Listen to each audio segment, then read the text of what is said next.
এই ভিডিওটা অনেকদিন আগে করা, এডিট করা হয়নি বলে পোস্ট করতে অনেকটা দেরি হয়ে গেল।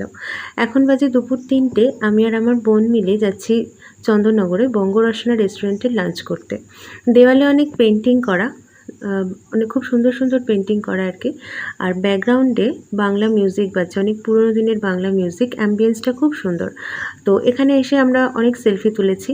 আসার কিছুক্ষণ পরে ওরা টাইম পাস হিসেবে পাঁপড় ভাজা আর একটা চাটনি দিল। এটা বেশ অন্যরকম লাগলো আর কি, কোথাও তো কখনো এরকম দেখিনি। তো আমরা মেন কোর্সে নিয়েছিলাম নুডলস, মিক্স চাউ নিয়েছিলাম, তার সাথে রায়তা ছিল। আর আমার বোন নিয়েছিল মাটন বিরিয়ানি। মাটন বিরিয়ানিটা বেশ লাইটের মধ্যে খেতে ভালো ছিল, কিন্তু চাউটা না ভালো লাগেনি। অ্যাকচুয়ালি চাউটা কোনো বাঙালি রেস্টুরেন্টে এসে মানে না খাওয়াই ভালো। স্ট্রিট সাইডেই চাউটা আমার মনে হয় খেতে বেশ ভালো লাগে। তো আমরা আরেকবার আসবো এখানে বাঙালি থালি ট্রাই করতে, তখন তোমাদেরকে একবারে ডিটেলসে জানাবো, মানে প্রাইস সমেত।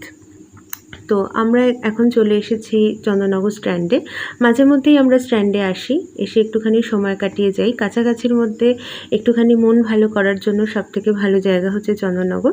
যারা এসেছো তারা তো জানোই, আর যারা আসোনি তারা এখানে এসে একটু ঘুরে যেতে পারো, তোমাদের বেশ ভালোই লাগবে। আমরা এখানে এসেছি, বেশ কয়েকটা সেলফি তুলেছি, তুলে তারপর বাড়ি চলে গেছি, খুব বেশি দেরি করিনি।